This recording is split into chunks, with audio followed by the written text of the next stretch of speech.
We will get started here in just a moment, and I'd like to ask for those dialed in today, if you wouldn't mind going to the bottom of your screen, and there's a chat box there, and if you would just go ahead and chat in your role or title or something that you affiliate with. Maybe you're a doula or a nurse, physician, maybe you're a pregnant person, a support person for somebody who's pregnant.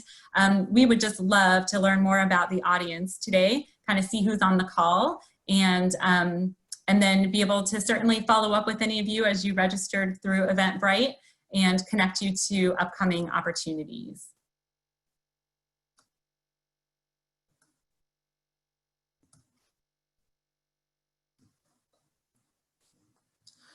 I know that we'll have some folks join throughout the call, but we'll go ahead and get started today. So first and foremost, I want to thank you for joining us. This is the Colorado Perinatal Care Quality Collaborative's Maternal and Infant Health COVID web series. This is our second webinar in the series, and I want to introduce myself. My name is Jamie Cabrera, and I'm the Executive Director of CPCQC. And we, in partnership with the Colorado Department of Public Health and Environment, have created this web series so that there's a place for people to come, connect, disseminate best practices, share information, and really continuously learn together. We know that things are changing quickly with the pandemic, and information often changes as well. And so this is a place for us to talk about things that are on the top of your mind that come into play when you're caring for pregnant postpartum people, infants and their families, or maybe you are pregnant or postpartum and need some resources. So this is open to all audience, to anybody in the state or outside of the state is welcome to join. We want to share and disseminate information, and the topics are driven certainly by the things that you want us to engage you with.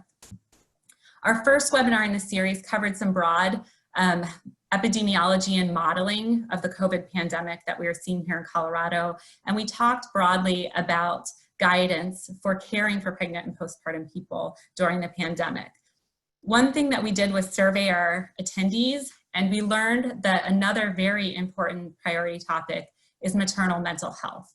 And so here today, we're very excited to feature 3 speakers, many of which are engaged with the Maternal Mental Health Collaborative and Framework, and either provide a leadership role in that collaborative or have participated in the work that's happening across the state in that collaborative effort.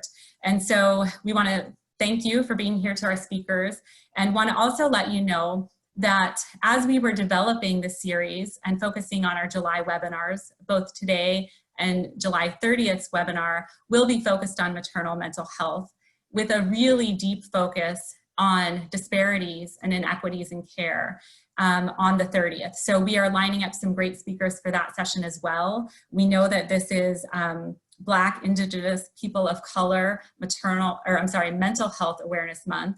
And so we really want to focus on the inequities and disparities that we are definitely seeing, not only nationally, but here in Colorado, specific to mental health. So I think you'll be pleased. I'll just go over a few housekeeping items before we get started. You'll see at the bottom of your screen, there's a chat box. So hopefully you've all used that just to let us know who you are and where you might be coming from or what role you're representing. There's also a Q&A box.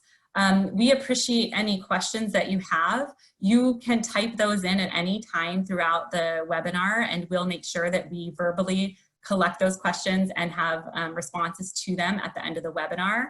You don't have to wait until the speaker's done to chat them in the Q&A. We will ask that you wait for verbal questions until all speakers have finished, and then hopefully we'll have some engaging discussion for you. We also will be taking some active polling questions throughout the webinar, and hopefully that'll help us understand what you are seeing in your practice as you're caring for pregnant and postpartum people, or as a pregnant and postpartum person, what your experience might be, so that we can gear our discussion to better answer some of your questions that might be out there or the instances that you're experiencing. We are recording today's webinar. The link to the recording will be available. We'll send it to all who registered through Eventbrite. We'll share it on our webpage and with our distribution list, and it can be shared to anyone who maybe wasn't able to attend or would like to reference the recording. So just please know that everything will be recorded, the chat, the questions, and the audio and video from today. So thank you again for being here, and we'll go ahead and get started with our first speaker, I have the pleasure of introducing you to Kelly Steinbeck-Tracy. Kelly is a perinatal infant mental health program specialist at Denver Public Health. In this role, she collaborates with state, local, and community-based women's mental health and early childhood partners to champion maternal and infant mental health, improving awareness, identification, and treatment options for families experiencing mental health challenges. Since 1994, she has worked in the field of maternal and child health, providing direct services, promoting practices that improve family and child health, and supporting collaboration and professional development across sectors to improve the population health for children and families. And I have the pleasure of working with Kelly on the Maternal Mental Health Framework and Collaborative. And she serves in a leadership role there and has contributed very significantly to the work across the state. She's going to share more about that work and the impact of that work that we're seeing during this pandemic. So thank you for being here, Kelly, and the stage is yours. Great, thanks so much, Jamie. I really appreciate you and CPCQC for asking me to speak. So as Jamie said, I'm gonna talk about some work that I have done with my partner Emma Goforth at Tri-County Health Department to develop a perinatal continuum of care.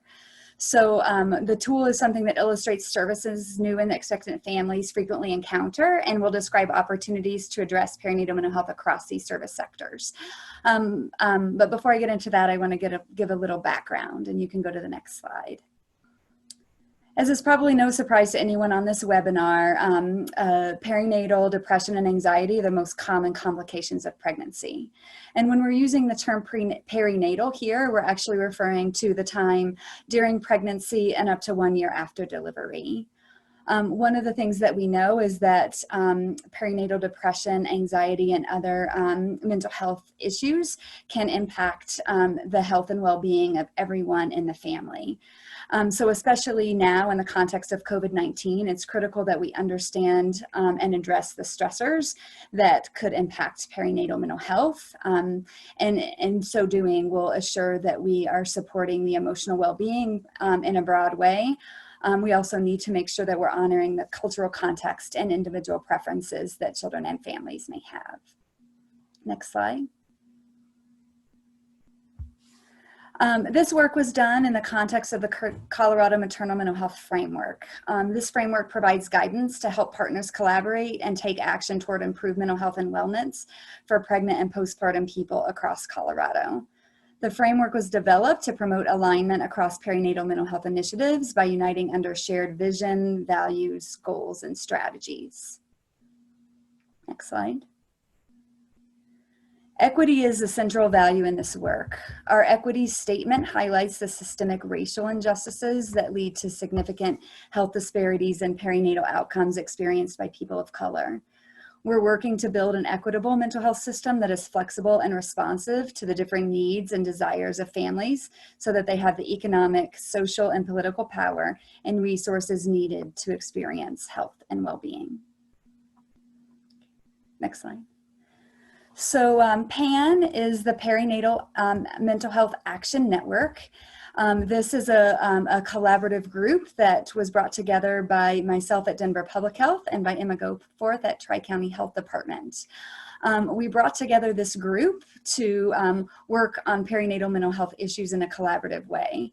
Our partners in this group have included community mental health centers, community health centers, integrated behavioral health specialists, and private mental health practitioners, as well as self-identified people with lived experience and policy advocates. When we brought this group together, it was very clear that the group wanted to focus on action. So through a series of meetings and surveys, we were able to narrow down our priorities, and we agreed to focus on understanding and expanding the perinatal mental health continuum of care. We saw this as a critical first step to influencing where and how perinatal mental health is addressed, and it was an action that was relevant to a wide variety of partners. Next slide. So just to bring context to how this fits into the framework, PAN helps to implement the programs and services strategy area and focuses on the goal to create a comprehensive, inclusive, and responsive continuum of care. Next slide. So one of the reasons that PAN members wanted to focus on the continuum of care is the recognition of the barriers that families face when trying to access mental health services in this perinatal period. We've had many conversations about these barriers, which include the competing priorities that families experience during this time, both stigma and the social and cultural messages that tell parents how they should be. There's difficulty finding and accessing culturally relevant resources. We recognize that mental health symptoms themselves can sometimes get in the way of families accessing services. And finally, we heard about this very real phenomenon of this feeling that the transfer of focus goes from the pregnant person to the baby following delivery. So I'll introduce the perinatal continuum of care, and this challenges a variety of sectors to understand and embrace their role in supporting perinatal mental health, which hopefully will help reduce some of these barriers to access. By expanding our thinking about where and how perinatal mental health is addressed, we can decrease stigma, and we also have the potential to reduce inequities in accessing culturally relevant supports. Next slide. So after many iterations, we landed on a conceptualization of this perinatal continuum of care that illustrates a wheel of support that are available to families. So the continuum of care puts the pregnant person at the center, and it illustrates the importance of social connections, informal supports, and self-care.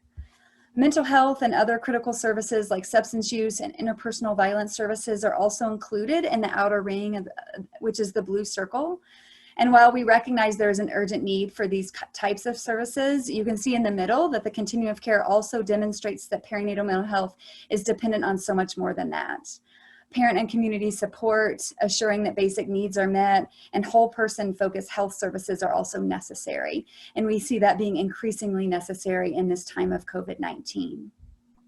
Finally, these cross-cutting strategies around the wheel represent the need for policies and approaches such as public awareness, integrated behavioral health, and policy and advocacy that lifts all families up. So next slide. So within the perinatal continuum of care, there's a description of each service and support.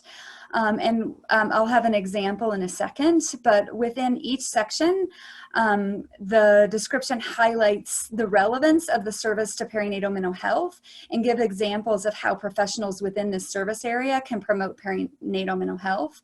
It also links to relevant resources. And there's a link there, and I can make sure that Jamie gets out the slides to you so that you can access the perinatal continuum of care and explore it more fully.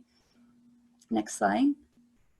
So here's an example of one of its features. When you go to the website, if you click on the mental health section, it will describe the types of supports that are needed, and it also contains links to specific resources such as community mental health centers and online provider directories. So it not only explains what might be needed in that sector, but it also links to relevant resources. And while this continuum of care was specifically developed for the metro area in Denver and Tri-County, most of the links, because it was a regional approach, most of the links are actually relevant across the state. Next slide. Another example is prenatal care. So in the prenatal care section, it describes opportunities to screen, educate, and potentially utilize integrated behavioral health to support perinatal mental health within this sector. We also recognize that prenatal care is an important time to encourage returning to postpartum care, which is a place that we sometimes see disparities, and also ultimately transitioning to primary care after delivery. So the prenatal care, the continuum of care really highlights for each service sector how it's important to supporting perinatal mental health and exactly what kinds of roles that people in that sector can potentially play in order to support perinatal mental health. Next slide. So here are some examples of how the perinatal continuum of care can be applied. So at Denver Health, one of the things that we've done is assure that depression screening is available and offered at prenatal, postpartum, and well child visits. And so this has assured that within the health sector that we are screening for these mental health challenges.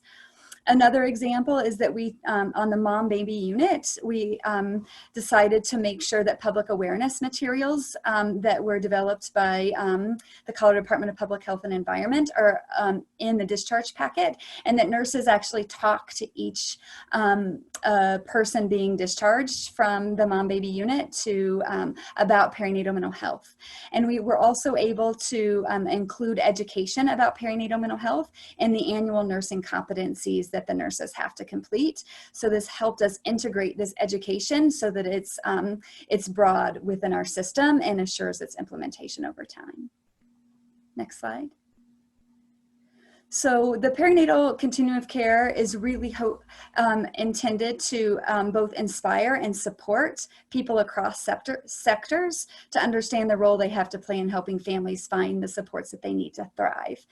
And perinatal health providers in particular are well positioned to support perinatal mental health by providing awareness education, screening and referral, and promoting integrated behavioral health within their practice. Next slide. So here is contact information, and Emma and I invite you to contact us with any questions, comments, or opportunities that you may want to collaborate around. And you can also learn more and utilize the continuum of care at our website, and we hope that you'll explore it more fully and use it to help support you in maximizing your opportunities to support perinatal mental health. Thank you. Thank you so much, Kelly. I think we do have a polling question. Really, if you all could just participate, it'd be great. We would like to learn a little bit more about your experience in your areas in which you work regarding the elements of the continuum of care that Kelly just walked through. So go ahead and click on your answers and we can see those come up live. It might be interesting to see. I've noticed some folks from OB departments, others from NICU, others from the community. So it would be really interesting to see where folks feel like there are some challenges to actually implementing some of these elements of that continuum of care. Great, looks like we've got still a little bit of movement on the numbers here, but patient-family beliefs is coming up at 50%. Connecting with the resources in my community. Am I reading them wrong, Megan? Okay, just making sure. Is coming up as well. And I think it's really important to pay attention to this. I think one of our goals for today and certainly moving forward is helping to connect some of the dots, connect the resources to be able to meet the needs of the people who need the resources. And so I think this is really important. And the Maternal Mental Health Collaborative and Framework has some really great resource links on the webpage. Katie has been sending live links in the chat, and we will send with the recording links to that webpage and some of those resource lists as well, because I think knowledge is power here, and we really need to raise awareness about what's available so that we can have conversations with patients and families and connect them with critical resources that serve them in their communities. So this is great. So we're going to go ahead and close up the poll. We'll be able to, I think, save these and certainly look into what might be some additional topics we want to dive into in future webinars. All right.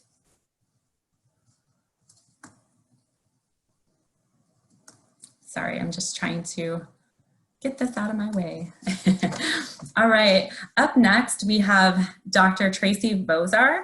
And Dr. Bozar is the director of the Infant and Early Childhood Mental Health Specialty, University of Denver's Graduate School of Professional Psychology. Dr. Bozar was previously on the faculty at Tulane University in New Orleans, the Erickson Institute, and the University of Chicago's Department of Psychiatry and Behavioral Neuroscience. She completed her internship and postdoctoral fellowship in infant mental health at Tulane, and then earned her PhD in clinical psychology from the University of Iowa. Her clinical and research interests involve the intersections between perinatal and infant mental health. She works clinically with parents and their young children using individual, dyadic, and group approaches to treatment. She researches and constructs central to these areas, including perinatal depression and anxiety, parenting self-efficiency, and cultural adaptations to treatment approaches. She enjoys supervising students interested in working with pregnant and postpartum families. And today she's going to talk a little bit more specifically about ParentLine and some of the other resources that are available through DU's services. Thanks so much, Jamie, and hi, everyone. It's my absolute pleasure to be joining you today. I put my email address at the bottom of this first slide. I really welcome any and all communication around ParentLine and other services I'll cover more briefly today. The way that I see ParentLine really fitting in, it's perfect to be talking after Kelly, and it's so good to see your face after so long, Kelly, hi. Is that ParentLine is one of the resources around perinatal mental health that is available to our potential clients, families across the state. So you'll be familiar with these numbers for many of these statistics. Some that I want to especially highlight that we've been paying more attention to in the last year or so, in addition to postpartum depression, perinatal anxiety, is also the estimated prevalence rates increasing for PTSD during the perinatal period. And this is a topic that I think I know that I have not paid as much attention to in my graduate training or in my career until very recently. And so it's an area that we've been talking more about and trying to really bring more attention to as being part of the spectrum of mental health difficulties that we might see in our clients during this very important time period. Another element to point out, of course, is the impact of COVID-19. My wonderful graduate students and I have been doing some writing on our experiences working with perinatal clients over the past several months since the start of stay at home and since the start of COVID-19 generally. You can see some of the areas of increased stress, concern, worry that our clients are talking with us about. And I really think about this from a Maslow's hierarchy of needs perspective as well, that from the bottom up and the top down, our clients are experiencing increased stress and strain due to COVID-19. I feel very strongly that there's much more we can and hopefully will be doing, collaborating around working with our perinatal families. But there's so much more that we could be doing, and COVID-19 now has intensified and really made more intense the need for services during this time. So we reached out to our wonderful colleagues at the University of San Francisco about 18 months, 2 years ago, to talk about their wonderful program, ParentLine, which is a telebehavioral health service that is offered through their program at USF to local families within the San Francisco area. Dara Magani, my fantastic colleague, had come up with the idea to get her students in psychology specialized training in infancy and early childhood mental health through offering this service. And so they piloted this approach. It's a brief, strategic, individual therapy over Zoom model. We will see clients over the phone if they're uncomfortable or don't have access to Zoom, but we try to be face-to-face as much as possible. But it's really designed for a perinatal to about age 5 caregiver population. We primarily work with moms individually, but we do work with dads and we work with other caregivers as well. And what we're doing with our wonderful funding from our fantastic funders at Constellation Philanthropy and the Zoma Foundation, who we are so thankful for, is we're really taking what Dara is doing in San Francisco and we're broadening it across the state of Colorado. And we're also offering services not only in English, but also in Spanish, because we know our Spanish-speaking population of caregivers is incredibly underserved, and our clients in rural areas are underserved, of course. So ParentLine tries to address a number of areas of need within the perinatal mental health continuum of care that Kelly was mentioning. One is that training specific to perinatal and infant and early childhood mental health is, of course, a really specialty area and is hard to come by for a number of graduate students in mental health programs. What we're trying to do is increase the number of graduate students coming out of our program who have had some specialized training in this area, so that when they go on to internship and postdoc, they'll have a basic foundation in this field, and thereby increasing the number of providers who are available to families. We also know that we need to increase our screening during the health checks within the medical system, which Kelly is talking about doing at Denver Health, which we're so thankful for. But we want to do that across the state. We want to broaden our screening to PTSD and to other concerns as well, substance use, and there's all sorts of policy issues around that, of course, as well. But we know that it's really important to be able to get the care that parents need to the parents during pregnancy and the postpartum, and that we can't just rely on families to come to us within our clinic, even before COVID-19. So when we initially brought up this idea of bringing ParentLine to Colorado, our big problems were these: cultural and linguistic match between therapist and client, transportation difficulties for our clients, stigma and concern around coming into a clinic and seeking mental health treatment during this time, childcare for older children, and of course cost, which is a huge barrier. So we had all of these barriers in mind when we were thinking about developing this telebehavioral approach and bringing it here to Colorado. We launched in December of 2019, so just last December. And then, as you all know, go for it, Megan. Our big problem then became COVID-19, right? It kind of overlaid, wiped out all of the other big problems that we had considered about how families seek care during this time, and really became the central issue for how we struggle to serve clients in the perinatal period from a mental health perspective. So we were very thankful that we just barely had our program off the ground, and that we had had a few tiny little pilot cases to get us used to doing Zoom therapy over Zoom. We'd even done a little bit of supervision over Zoom at this point. When we suddenly needed to be providing services over Zoom at home, I went from feeling like an absolute novice over telehealth to the expert in my department, literally overnight. So that was pretty fascinating. But what we've been able to do is we've been able to really transfer our clients who we were seeing in person over to the telehealth model. And we were able to feel a little more ready to go because we had had that practice, and we had had our consent forms in place. We had our infrastructure set up. So that was hugely helpful. Of course, we've been talking about the impact of COVID-19. What we're seeing from our families is that in the immediate, in the here and now, they're experiencing heightened stress, anxiety, within family discord.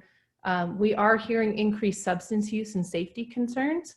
I consider myself very lucky to have a close colleague who provides supervision alongside me to our team for ParentLine, who's an expert in substance use. So whereas at this point we're not providing substance use treatment, we do have her supervision added in with my own, and so we're able to cover areas of perinatal mental health, infant and early childhood, and also substance use, which has proven to be essential. And we're also seeing an increased need and really an increased willingness to receive mental health services over Zoom. Even some of our clients who initially were a little unsure about whether they'd feel okay receiving therapy over technology have been much more open to it, and that's been great to see.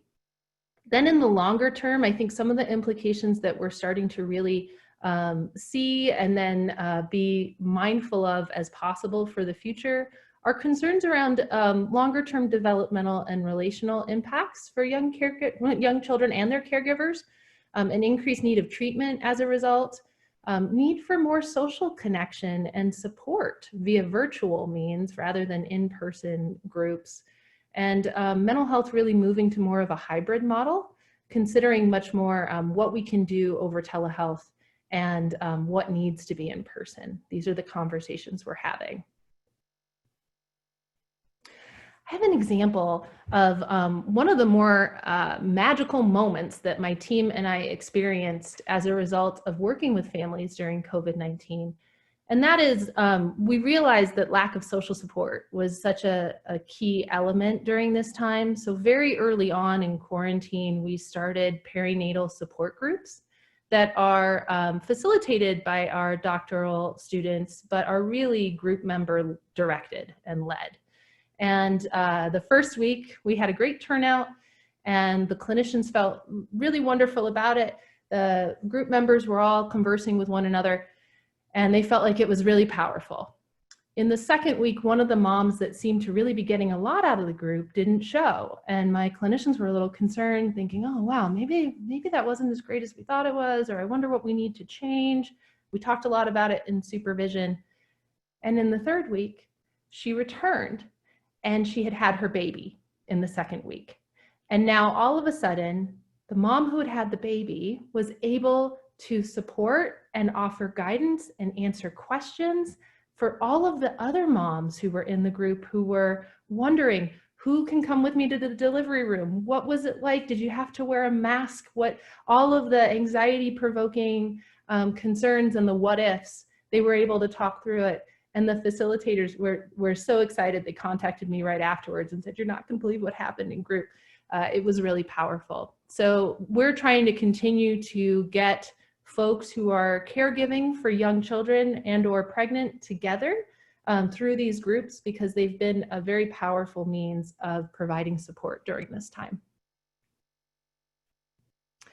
So since our stay-at-home orders, we've been able to keep all of our small number of Parent Line clients that we had prior to stay-at-home. We transitioned our in-person clients to Parent Line. We initiated a variety of support groups. And then we also launched this kind of, I thought I was gonna have a lot more time and energy during quarantine than I actually did. So the first week I had all these great ideas, and then 3 or 4 weeks in, I was like, what have I done? We had, my family and I hosted daily virtual dance parties for caregivers and their young children, where 8:30 in the morning, we would come together each day with a playlist over Zoom and just silly dance with our own kids and other people's kids from across the country. And then it even went international for a little while, which was pretty great. And what ended up being so magical was that so many of, I thought the kids were really gonna love it.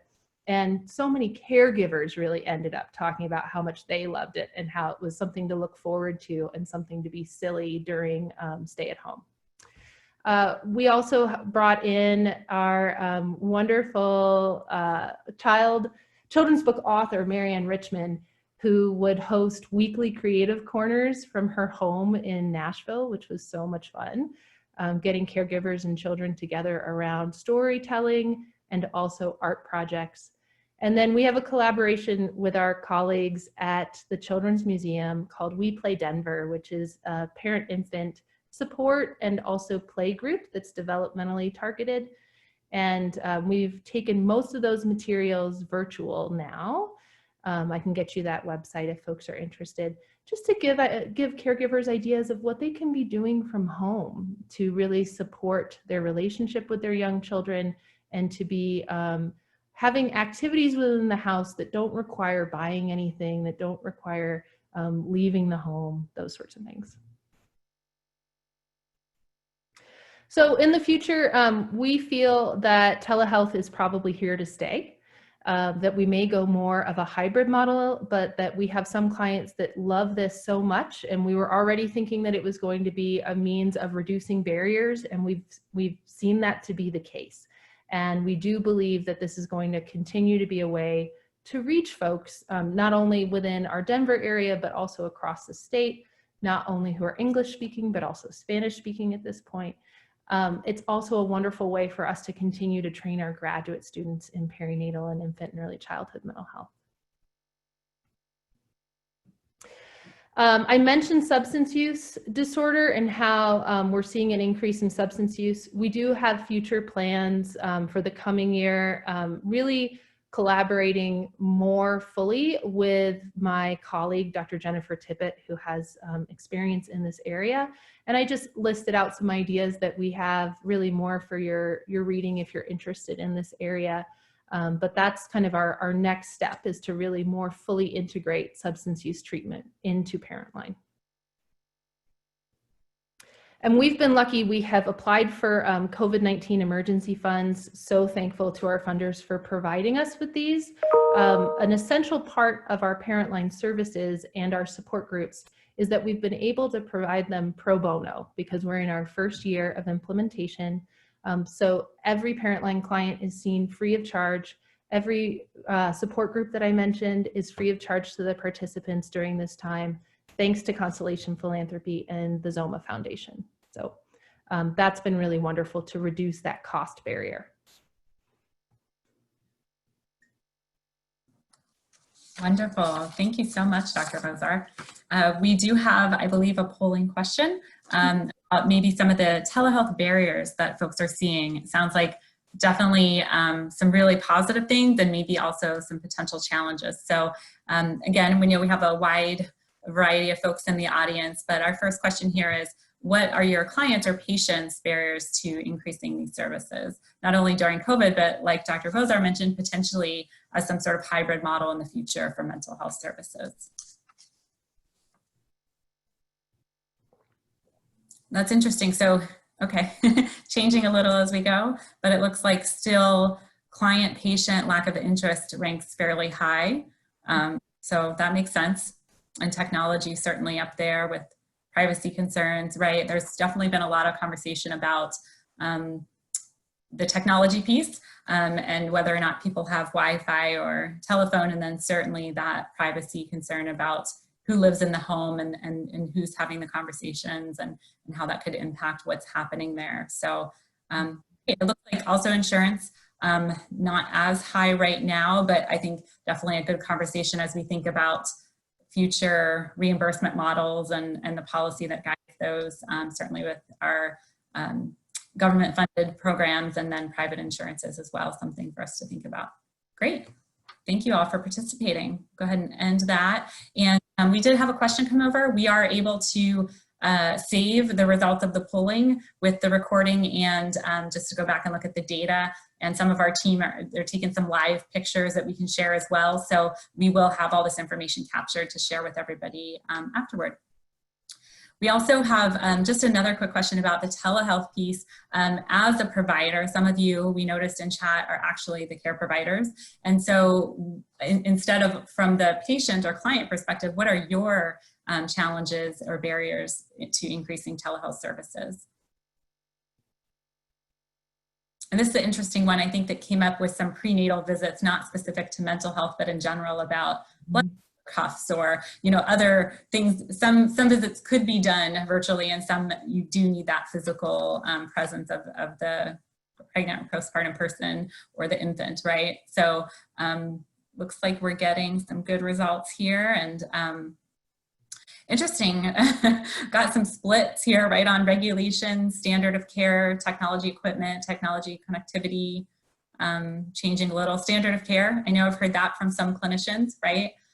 How is that interaction when I'm in person with the patient versus doing that virtually? And as Dr. Bozar mentioned, there's, you know, becoming an expert overnight. It doesn't typically happen. The pandemic is certainly kind of forcing folks into that. But it does sound like that's a little bit of a challenge there, it looks like. Great. All right, let's see. And I want to make sure, I know I mentioned we're capturing these. I think, is everybody able to see the polling results once we end the poll and they're live?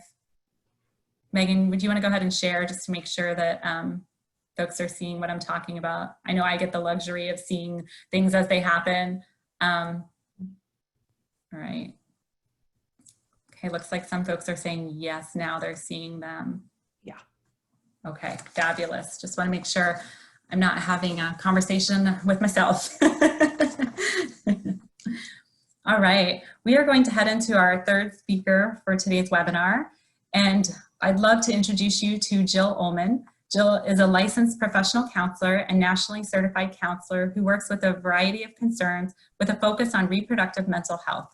She works with individuals and couples as they navigate emotions which often accompany challenging reproductive experiences. She connects with her clients through pregnancy, fertility treatments, infertility, pregnancy loss, and navigating the postpartum period. She also facilitates a variety of support groups. Jill received her bachelor's degree in communication studies in Santa Barbara, California, before moving to New York City. After relocating to Denver in 2006, she earned her master's degree in counseling and has been enthusiastically working in the therapy field since 2010. She's gone on to receive specialized training in reproductive mental health. Jill is currently the Integrated Care Coordinator funded by the Zoma Foundation grant. She works in partnership with OB-GYN offices at Rose Medical Center under Health One, offering therapy resources and psychiatric referrals to patients prenatally and up to 1 year postpartum. So Jill is gonna talk more with us about those actual services and also the impact that they're seeing with the services they're providing during this pandemic. Wonderful. Thank you, Jamie, so much for having me. I feel a little bit like on Sesame Street, you know, one of these things does not belong. I'm in way too good of company, so I'm so excited to be here. Just such an honor and a thrill. So as Jamie mentioned, I am the Integrated Care Coordinator funded by the Zoma Foundation. So I am a Health One employee, and about 1.5 years ago, Zoma Foundation, as many of us know, is such a wonderful organization that has such a beautiful focus and an exceptional focus on maternal mental health. And so they approached Rose Medical Center with some grant funding, and how they chose to kind of collaborate together, Rose and Zoma, was to say, we're going to put a mental health counselor, a mental health worker licensed therapist on site, in-house, at 2 of what they identified as the busiest clinics to feed into Rose.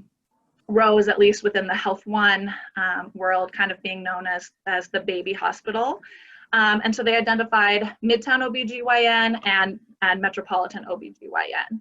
So I came on into those clinics about 1.5 years ago. And really, I think Denver Health, and I know SCL, and I think maybe even UC has a little bit of Zoma funding and has been using Zoma grant money for programming. And one of the amazing things I think about the Zoma Foundation is that they really allow you to be kind of as creative as is going to work for your organization. And so it was a little bit like, okay, Jill, here's the funds and here's the criteria, and now hit the ground running. And so with the collaboration of the doctors and staff and team on site at those clinics, we have established a program of prenatal and perinatal mental health. And so we meet with pregnant and postpartum women. They get 5 free 30-minute sessions with me. Every single patient that is a Midtown or a Metro patient that walks into the clinic is eligible for these funds or for these meetings with me. And as you can imagine, of course, it got very busy very quickly. And so I split my time between the 2 clinics. But fortunately for me, in January of this year, we were able to add in a colleague as well. So now there is a therapist on site at each of those clinics 4 days a week. Really just providing that, like I said, prenatal and postpartum assessment. So it was so exciting to hear from both Kelly and Rosar, and just even some of the work that they're doing, and specific to what Kelly was sharing. You know, there's kind of the umbrella, and then what's the trickle down, what's happening in real time. And so it's really been an honor for me to be boots on the ground in real time, offering these services to patients who so clearly need it. Actually, kind of side note, when I came out of grad school, this was such a passion of mine. And as Dr. Vozar said, there's not necessarily a ton of grad school training, especially when I completed my degree 10 years ago. And so I just brought coffee and desserts and lunches to OBGYN offices, and I said, I want to be your in-house therapist. I think this is incredibly important. This is a huge service that I think women are really looking for. And, you know, at the end of the day, it was really an insurance and a coverage and a payment thing. And so everyone was very interested, and it was a very exciting idea, but there wasn't, you know, just the funding wasn't there. So incredibly thankful to Zoma Foundation for just making truly my dreams a reality, even from a decade ago, because now these women are able to receive this individual one-on-one therapy for 30 minutes in-house. So Megan, we can go ahead and go to the next slide. Although, if I'm being honest with you, it's going to be so if we go back one more, these are just, you know, perinatal mood and anxiety disorders. And in fairness, I don't know that I'm going to spend so much time on these, just because I do think that Kelly and Dr. Vozar excellently explained really all of this. And for any of us on this call, I think we all have experienced and seen, and especially with training with PSI, this is, you know, straight out of their book. So I won't necessarily spend a ton of time on this beyond just over here on the right, as you can see, the 9 steps to wellness. Really, this education, I think, is such a key to really my work. It is about education. I think every day when I call a woman and I say, you know, it's my job to check on you 2 weeks postpartum. So Metropolitan, for example, has implemented a 2-week mood check, and that is my job. So it's post-delivery and pre that 6-week, or sometimes there's an 8-week physical check for new moms. And so then it's my job to say, actually, we want to check in on you around that 2 and 3 week mark, because I'll never forget, and Jamie, I'm sure you remember, when we were right before COVID, when we were able to do the webinar with 2020 Mom. And it really hit me so strongly. There was a speaker that said, so often we treat moms like candy wrappers, that the baby is the candy and the moms are the wrappers. And what do you do with the wrapper? Once you get the candy, you throw it away.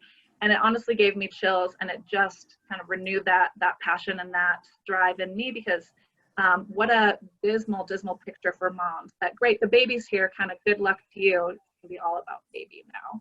And so I feel so honored that at that 2 and 3 week check, it is my job and my responsibility to say, we wanna hear about you. And really, I think this model of integrated care is the way that we're all, that medicine seems to be moving forward. Someday maybe there'll even be a nutritionist or an acupuncturist on site in OB/GYN offices. You know, we can dream. So, you know, I think that really this entire mind, body, soul picture, it is becoming more clear how important that is. So in terms of the 9 steps to wellness, it's very much my focus when I'm talking with moms, especially at that 2 and 3 week check. Are you getting time for yourself? Are you accepting help? Are you able to get outside if the weather is nice? So there's definitely a lot of pieces specific to them in that 2 and 3 week check. So if we move to the next slide, we'll go ahead and talk about absolutely the mental health and how my job has changed during COVID-19. And in fairness, there's some similarities that haven't changed. And then there's some pretty major differences too, of course. So in terms of some similarities, they are still receiving consistent support. Just because you know, now I have switched to telemedicine and Zoom appointments, you know, they are still receiving that support. I'm still able to connect with them. And as I'm sure we're all seeing, if I'm being honest, I think actually I've gotten busier during COVID. Specific to Midtown OB/GYN, a lot of my appointments come from doctor referrals. So it's not just necessarily consistently a standard 2 or 3 week mental health check-in. They have a team that had already been doing that on site.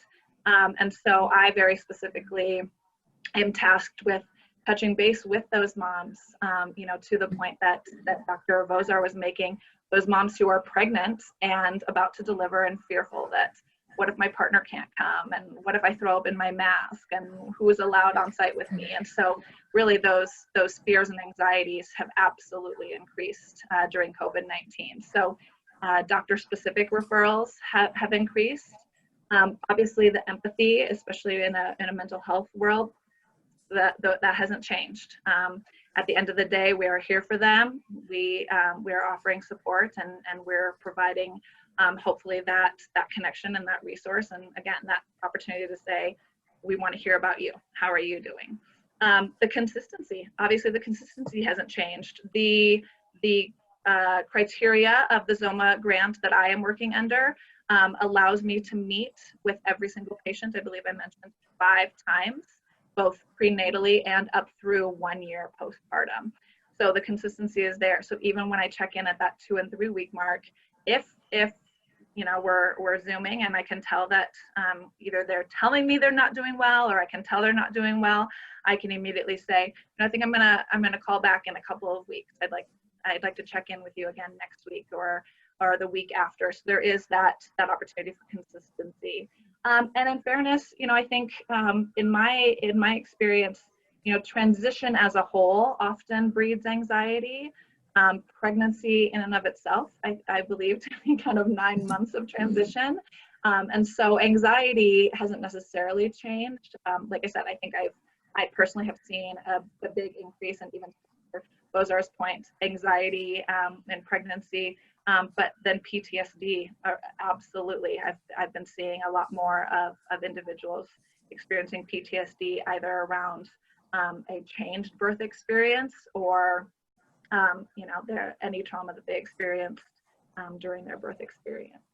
But then obviously the differences are large as well. I mean, it now is no longer in-person, face-to-face appointments. You know, from trying to keep waiting room populations more limited to even, I haven't had a lot of pregnant women that feel comfortable being in an office less than 4 feet away from me. I have an office on site at both of the clinics, which has been wonderful, and they've been so lovely to me, but not a lot of pregnant and even potentially postpartum women have wanted to do that, even if that was an option. So I actually have really appreciated the fact that support and that consistency can still be there even from a virtual standpoint, and I know that the moms have as well.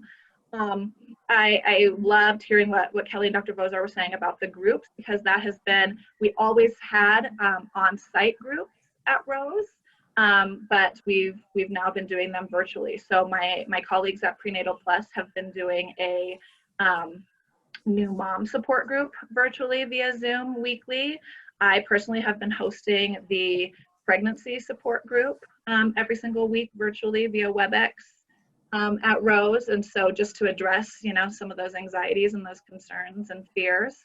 And what we have found is that it's really been a wonderful time for me to truly facilitate, but not lead in any way, because the moms have really, even as Dr. Bozar mentioned, have really appreciated engaging with each other and hearing from each other, just about, okay, me too. You know, there's something so comforting about hearing that someone else is experiencing the very same emotions. You know, in fairness, the big difference of the safety aspect and the comfort of their own home. And from my perspective, I actually was just mentioning to my colleague yesterday that as far as even the 2 and 3 week check-ins, I might even post COVID-19 request that those still be virtual, in the sense that I think that moms, I mean, I absolutely have talked with moms at 2 and 3 weeks, and they're currently sitting on their couch breastfeeding and still able to chat with me. In the middle of winter, they're not having to bundle a baby up and come in, or ask their mom or mother-in-law to watch while they come in. And especially for a 30-minute appointment, I think sometimes that is the time constraints of it. You know, it's a lot to ask a mom of 2 or 3 weeks to get herself ready, to get the baby ready to come into the OB/GYN office. And so that's been an interesting observation of mine, to be able to see that, you know, actually I think we might want to keep doing those virtually, so that moms can stay home and be with baby and still have the comfort and safety of home. But then understandably so, I think everyone, pregnant or not, has experienced a lot of these kind of new fears around the unknown. And just when we think that maybe we have it figured out, you know, then there's a change or an increase. And And so I think that's been a big difference, that it isn't necessarily just kind of typical labor and delivery fears and concerns, or health of baby fears and concerns. There's a completely new element and the unknowns around those that have really obviously come to light during COVID-19. So we can go to the next slide. And it's interesting because I actually gave a presentation very similar to this last year and used a quote from CPCQC, be the best at getting better. And that's really something that I talk to moms about all the time. Is that there's no standard of perfection, right? There's not, you know, I think that's such a big stumbling block for many moms, is they want to be perfect. And there is no perfect. In fact, I had a pediatrician tell a mom, we're aiming for mediocre. That's the goal here. There's no perfection, just go for mediocre. And then, of course, you know, you do your best until you know better. And then when you know better, you do better. So really just creating that safety net for moms, and that base for moms where they just can feel supported and heard, and that it gets to be about them still, not just, well, now you're mom and it's all about baby. And so thank you so much, Kelly, that you were able to share some of my resources. At Rose, we have started to implement some screenings on labor and delivery. I mean, obviously PHQ-9 with every mom, and kind of based on their score, we provide resources, or the social worker or even myself will circle around and round on them and do some individual chatting. So we have some wonderful community resources for them. We always give the PSI warm line as just a good kind of you know, safety for them to bring home. So an in-person, eventually maybe we'll be back at Rose with some of our groups. And then even I know because I work very closely with the Medical Center of Aurora Behavioral Health and Wellness Unit, and they just, I hope everyone is aware that in January of this year, they actually just launched a women's specific unit there's a healing garden, and it really caters to all women, but they even have kind of really opened the doors, if you will, to any of these perinatal mood and anxiety disorders. So including breast pumps in the room, opportunity for partners and babies to kind of spend some time there if a mom does need that extra level of hospitalization. So there's some mom support groups that are happening over there too. Again, right now kind of on hold during COVID, but some really wonderful groups and external therapists and books and websites that we give to mamas on site.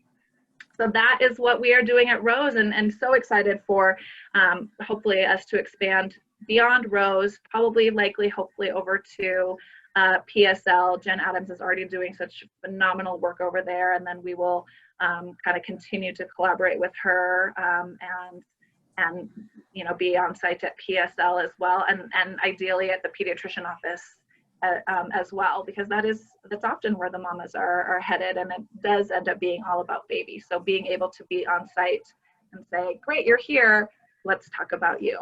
So that's kind of hopefully some of our future plans as we move forward and continue to grow. So thank you all for having me. Appreciate it. Thanks, Jill. That was great.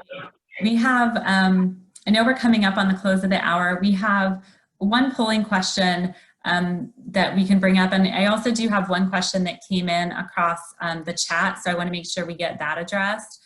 Our polling question here is, which perinatal mood and anxiety disorders have you seen an increase since COVID-19? And there are a number of opportunities to select depression, anxiety, psychosis, obsessive compulsive disorder, post-traumatic stress, postpartum panic. So while y'all are answering that, I'm gonna just make sure we address a question from Cheryl Palsick. I'm maybe not saying her last name correctly, so I apologize. But Cheryl asks, nearly every postpartum woman I care for is experiencing anxiety and they feel so unprepared. How do we best prepare them during pregnancy? We go over signs of baby blues and postpartum depression, anxiety, but they are still stunned by what they're encountering. So any thoughts there from the panel? I think this is such an important piece, and really why I I feel very strongly that the earlier we can start working with perinatal families, the better. I think having a provider, wow, I'm looking at those poll results. Yeah, absolutely. We're seeing the same thing. Having a relationship with a provider during pregnancy that can remain consistent into the postpartum, having some sessions starting up during the pregnancy can be so very helpful.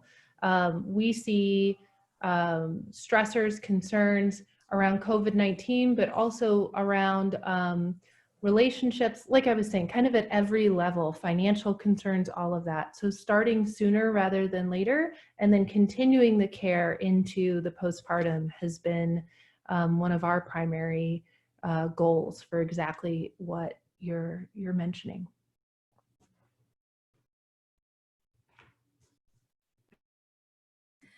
I recognize we're at the end of the hour and some folks have to drop off for other meetings. So I just want to say thank you. We will share a link to the recording. We will share a link to all the resources that were shared in the chat today. Check out the website for the Maternal Mental Health Collaborative and Framework, which will be shared. There are a ton of great resources there that are COVID specific and also generally geared to the population of perinatal mental health. And so we'd love to share those and continue to raise awareness about resources that are available and have this engaging conversation with you. Hopefully we'll talk to you all on the 30th of July. Our webinar will be at 5 p.m. We're mixing it up a little. We have a split audience feedback as far as midday or late afternoon. So that one will be at 5 p.m. on July 30th. And we look forward to seeing you all there. Thank you so much and have a great day.